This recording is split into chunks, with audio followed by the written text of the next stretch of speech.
Phylum protista, phylum protista, sorry kingdom protista की बात कर रहे थे हम लोग। किंगडम प्रोटिस्टा की बात हम लोग कर रहे हैं। किंगडम प्रोटिस्टा में क्या आता है भाई? Unicellular eukaryotic,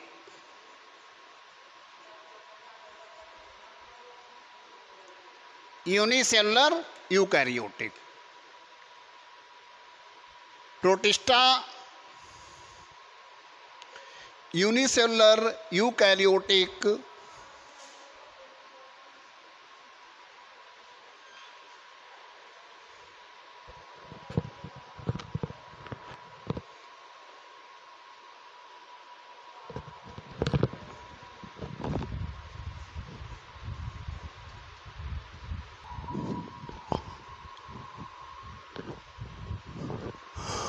unicellular eukaryotic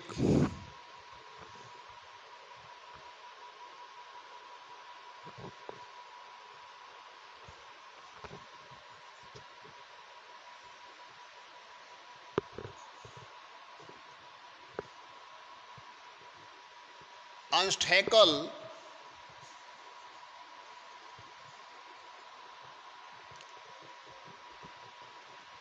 coined term protist.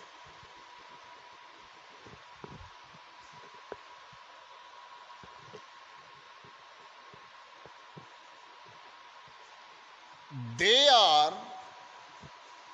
unicellular. कैसे हैं ये? Unicellular eukaryotic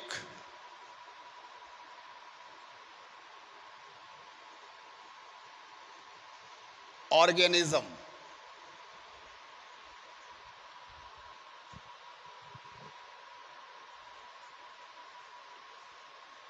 mostly found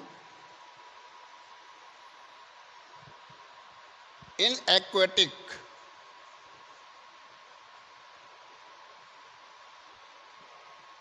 habitat.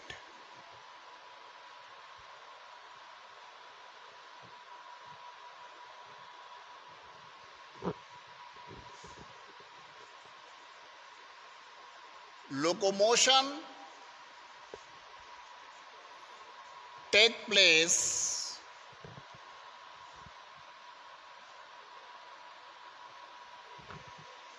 by flagella, cilia, pseudopodia,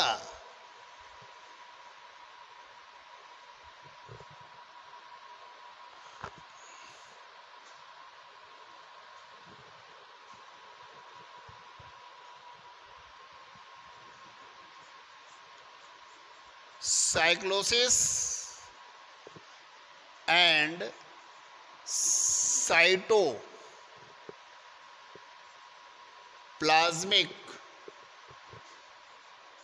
streaming found in protist.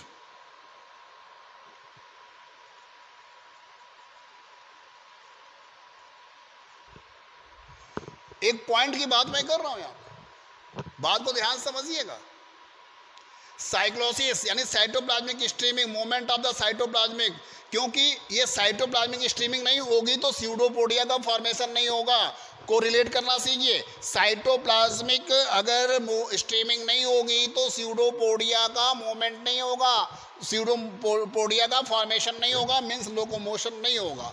Flagella और सिलिया में भी ये साइटोप्लाज्मिक स्ट्रीमिंग कहीं ना कहीं इनडायरेक्टली सपोर्ट करती है। यानी ये जो लोकोमोशन है वो तभी पॉसिबल है जब इसमें साइटोप्लाज्मिक स्ट्रीमिंग प्रेजेंट होगी। This is the very important mode of cell wall. Cell wall में बी प्रेजेंट और नॉट प्रेजेंट और absent। ये पॉइंट नोट कर लीजिए। सेल वॉल इसमें प्रेजेंट या अब्सेंट दोनों होती है। जैसे हम डायनोफ्लैजिलेट की बात करेंगे, डायटम्स की बात करेंगे, सेल वॉल प्रेजेंट होगा।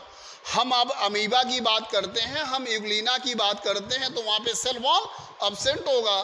ठीक है, सेल वॉल हम स्पोरोजोआ की बात करते हैं, यानी प्लाज्मोडियम बाइवेक्स का ऐसा एग्जाम्पल हुआ, या एंटामीबा, इसको वहां पे सेल वॉल अब्सेंट होते हैं। ठीक है, अब आती बात मोड ऑफ न्यूट्रिशन की। मोड ऑफ न्यूट्रिशन इसमें कैसा होगा? मोड ऑफ न्यूट्रिशन आ जाते हैं हम लोग। मोड ऑफ न्यूट्रिशन,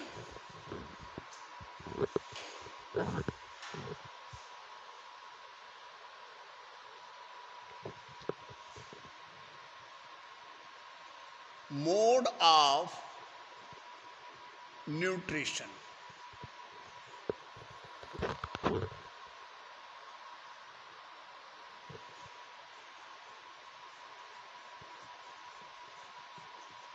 होलोफाइटिक,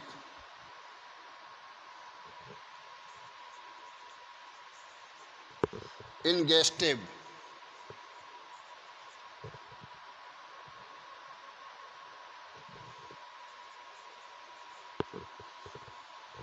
एब्जॉर्प्टिव, और ये दो टाइप्स की होती है, पैरासाइट एंड सैप्रोबायोटिक।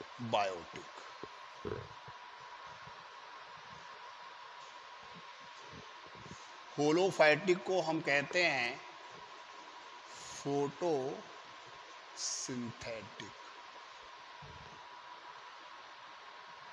इंगेस्टिव को कहते हैं होलो। ये जो होता है, ये इसमें chlorophyll A and chlorophyll be present होता है। होलोजोइक टू टाइप की, पिनोसाइटोसिस एंड फैगोसाइटोसिस होती है। पिनोसाइटोसिस एंड फैगोसाइटोसिस होती है। पॉइंट्स क्लियर हो रहा है? एब्जॉर्बिंग पैरासाइट एंड सैप्रोबायोटिक, ये दो टाइप्स के होते हैं, saprophytic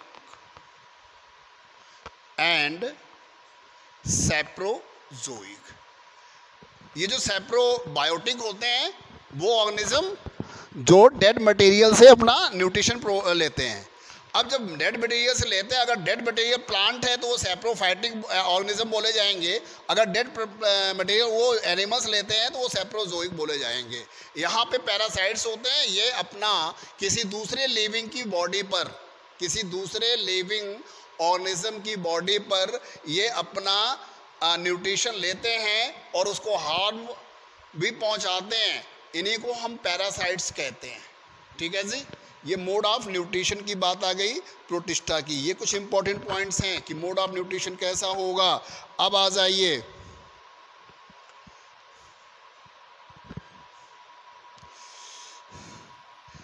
reserve food material.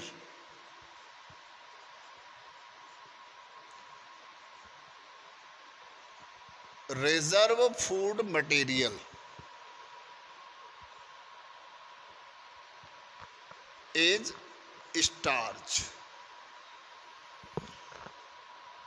glycogen, पैरामाइलम,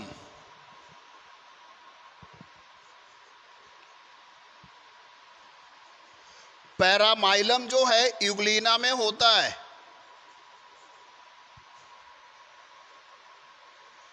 Euglena and क्राइसो laminaria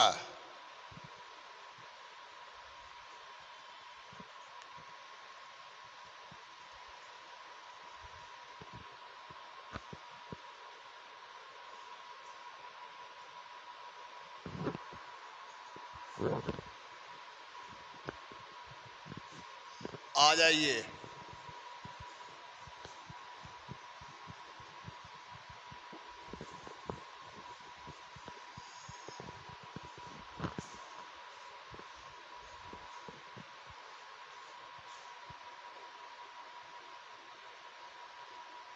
protista.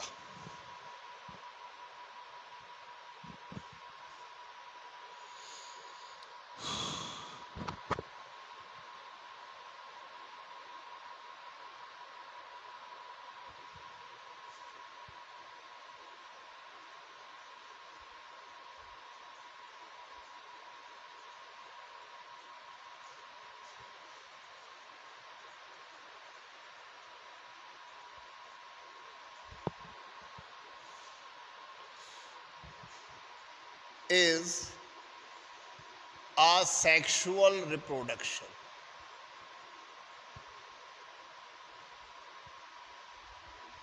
Is asexual reproduction.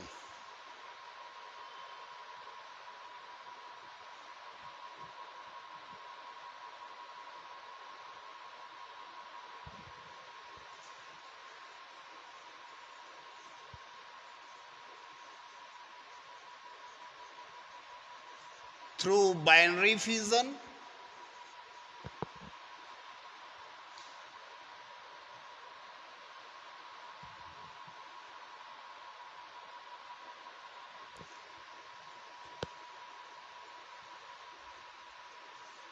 budding,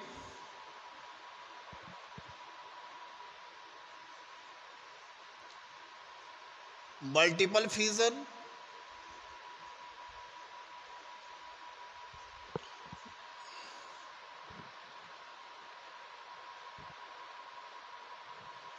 plasmotomy,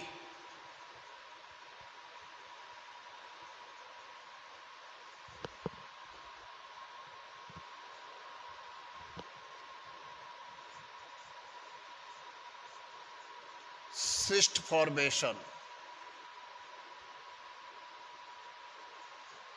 spore formation.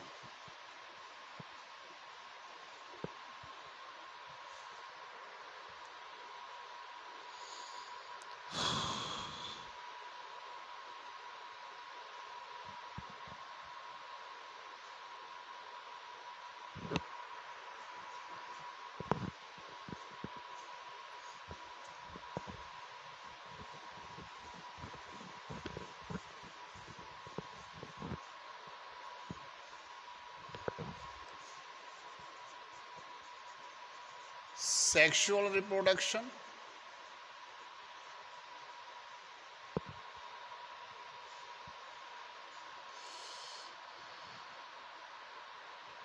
involve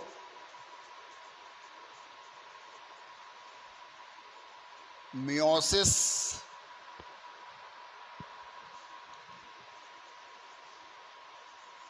and karyogamy. Meiosis is zygotic,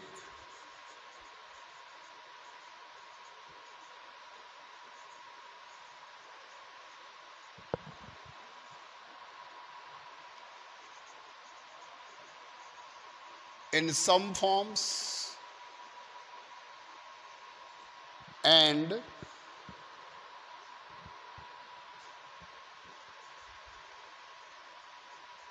gametic in others.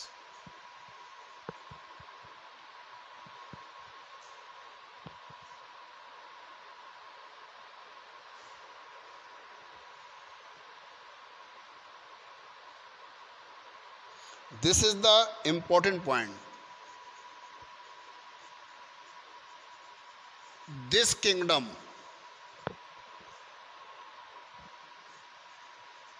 form a link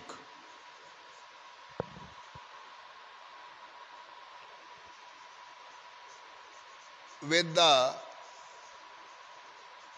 other kingdom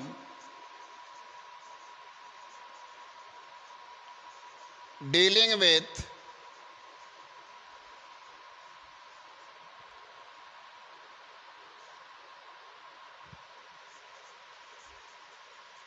plants and animals.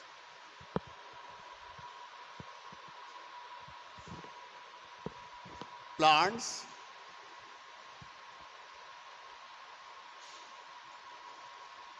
animals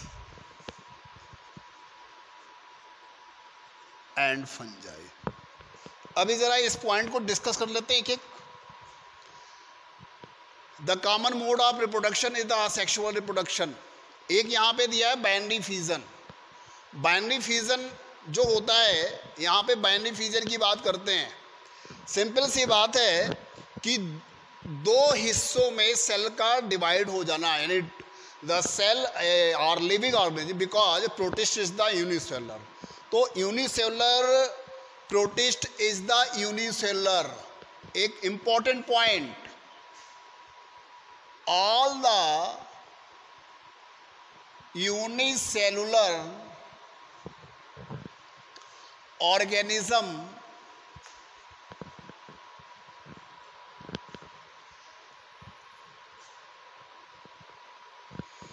common mode of reproduction is the sexual reproduction. तो मैंने binary fusion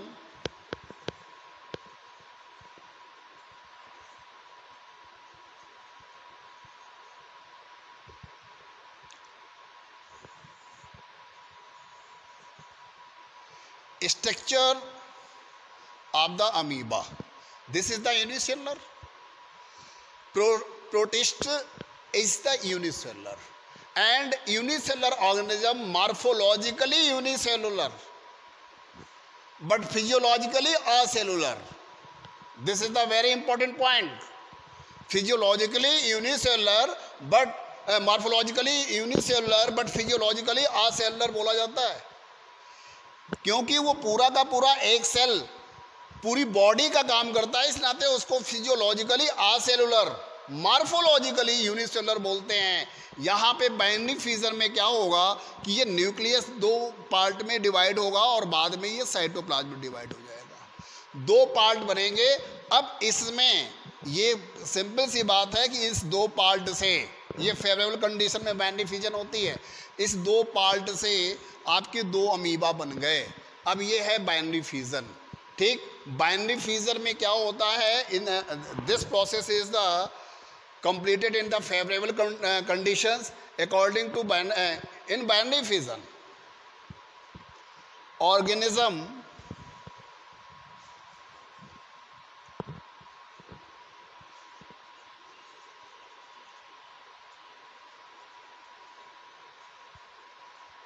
divide into two parts. Each part contain nuclear part and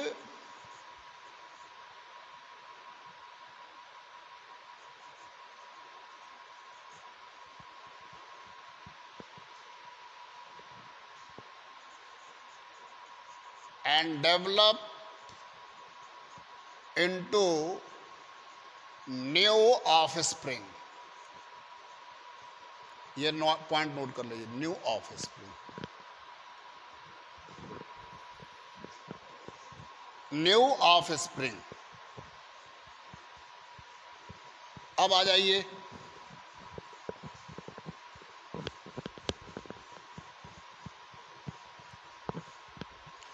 binary fusion.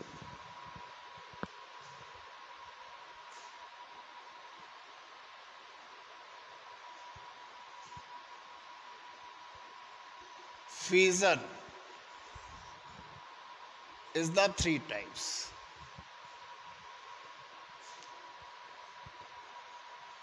Types of binary fission. Irregular,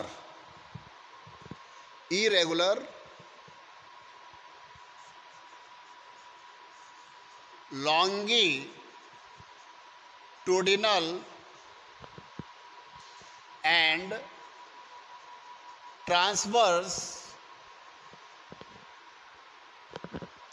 binary fission.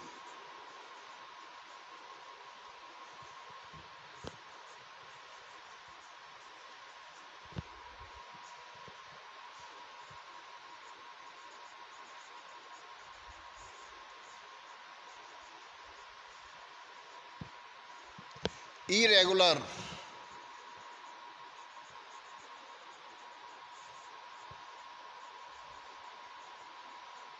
irregular. Example amoeba, amoeba का structure irregular होता है, इसलिए amoeba में binary fusion भी irregular होगा। Longitudinal example paramecium, sorry गड़बड़ हो गया, Euglena. Transfer binary fusion example paramecium.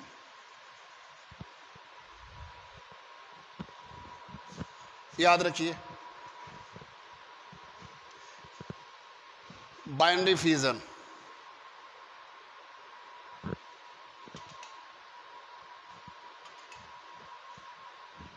समझ में आ गई बात।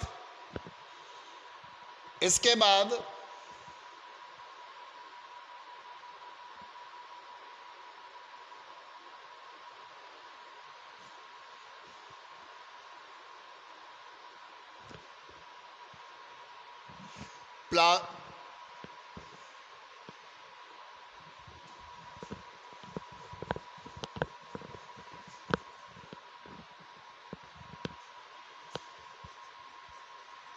प्लास्टोमी,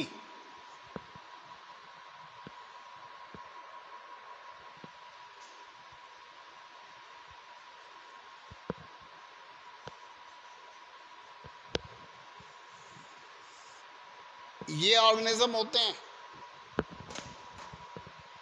multi nucleated organism.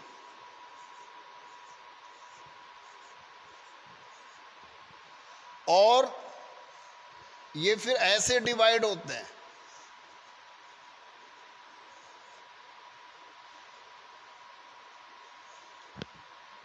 One two three four five six seven eight nine 10 11 12।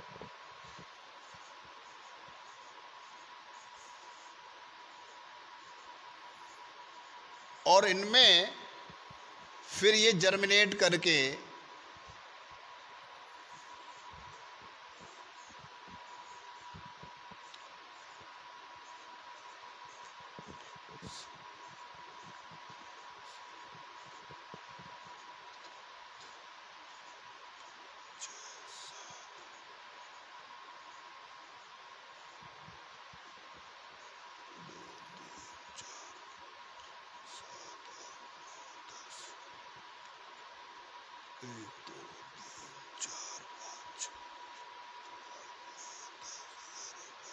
ये प्लाज्मोटोमी।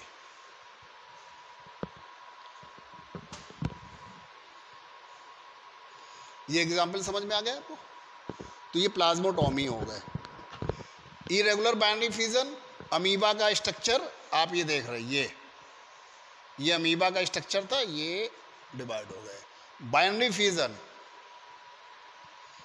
यूग्लिना लॉन्गिट्यूडनल, ये देखिए यूग्लिना का स्ट्रक्चर ये ऐसे, और ये डिवाइड हो जाते हैं।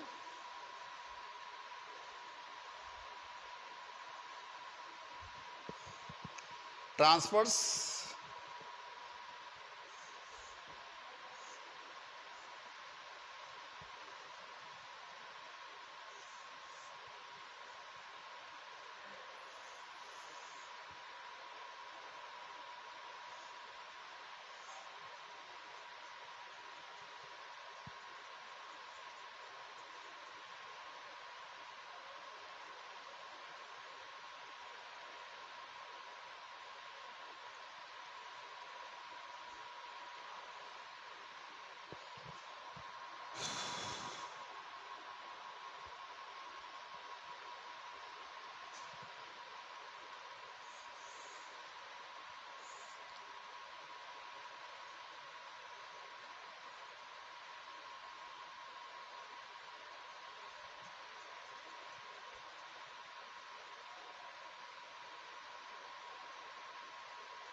ये आपके हो गए। सिस्ट फॉर्मेशन में नेक्स्ट पॉइंट आते हैं हम लोग, cyst formation. Cyst formation unfavourable condition में, अनफेवरेबल कंडीशंस में आती हैं। सिस्ट फॉर्मेशन अनफेवरेबल कंडीशन में आती है। अब सिस्ट फॉर्मेशन कैसे होगा, ध्यान से देखिएगा। ये अमीबा है, अनफेवरेबल कंडीशन आ गई, मीन्स मॉइस्चर वाटर गायब हो गया, तो ये अपनी बॉडी की स्फेरिकल बना लेते हैं और इनके ऊपर एक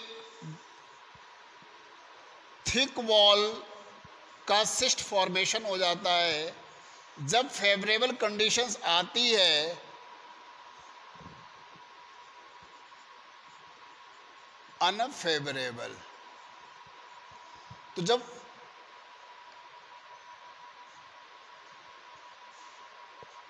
ये फेवरेबल कंडीशन, तो ये क्या करते हैं, ये सिस्ट वॉल डिसॉल्व हो जाती है और ये स्पोर्स बाहर आ जाते हैं और इससे ये नए अमीबा का डेवलपमेंट हो जाता है। Amoeba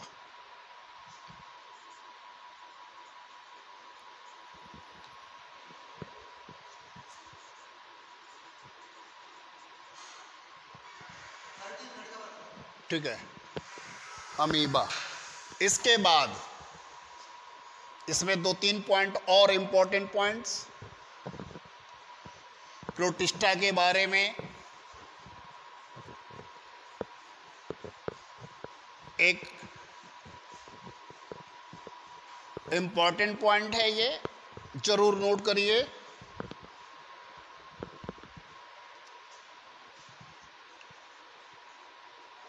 protist is immortal. Immortal मतलब अमृतत्व का वरदान प्रदान होता है, क्योंकि इनकी नेचुरली कभी डेथ नहीं होती है, सेल में डिवीजन होता है। And protist is morphological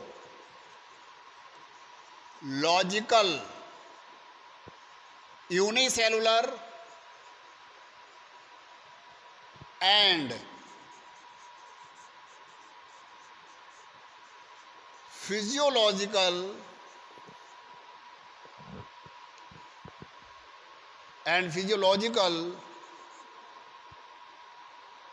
आसेलुलर। आप कभी भी बुक्स में पढ़ेंगे तो कहीं कहीं मिलेगा आपको amoeba is the acellular, paramecium is the acellular, और कहीं कहीं मिलेगा आपको, लेकिन कहीं मिलेगा यूनिसेलुलर। तो जब हम मॉर्फोलॉजिकली बात करते हैं तो अमीबा इज द यूनिसेलुलर, लेकिन जब हम फिजियोलॉजिकली बात करते हैं तो उसको आसेलुलर कहते हैं, क्योंकि उनमें जो फिजियोलॉजिकल एक्टिविटीज़ है वो प्रोटोप्लाज्मिक लेवल पे होता है और उसके लिए कोई स्पेशल सेल नहीं होती। एक ही सेल के अंदर सारी प्रोसेस, एक्सक्रीशन, डाइजेशन, रेस्पिरेशन, ठीक है ना, ऑस्मो रेगुलेशन, ये सारी चीज़ें होती हैं। Protist, some protist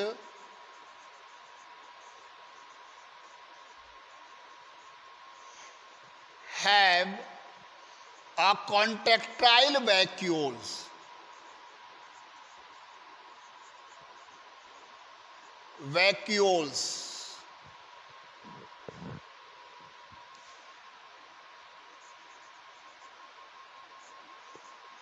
contractile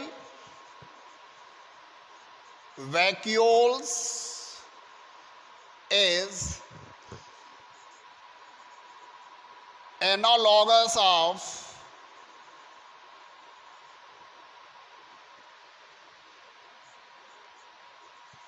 kidney, analogous organs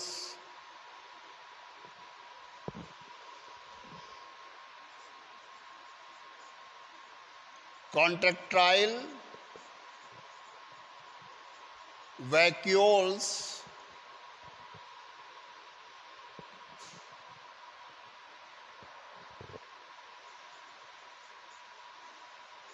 control the osmoregulation। इसमें नीट पे क्वेश्चंस बनते हैं। इस पॉइंट पे मैंने इसको आपको अभी यहीं पे बताया, इस पे नीट पे क्वेश्चंस बनते हैं बहुत ज़्यादा कि क्या हुआ, हम डिस्टिल वाटर में या मरीन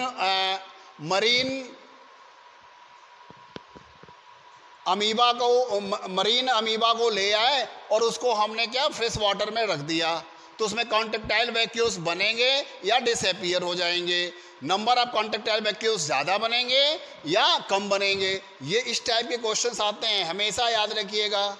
कॉन्टेक्टाइल वैक्यूल्स ज़्यादा बनते हैं हमेशा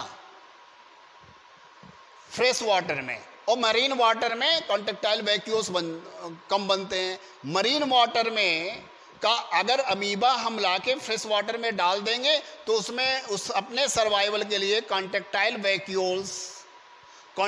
वैक्यूल्स ज़्यादा बनाएगा। नहीं, अगर फ्रेश वाटर के अमीबा को हम मरीन में डाल देते हैं तो वहाँ पे कॉन्टेक्टाइल वैक्यूल्स कम बनेगा, क्योंकि this is the contractile vacuoles control the osmoregulation.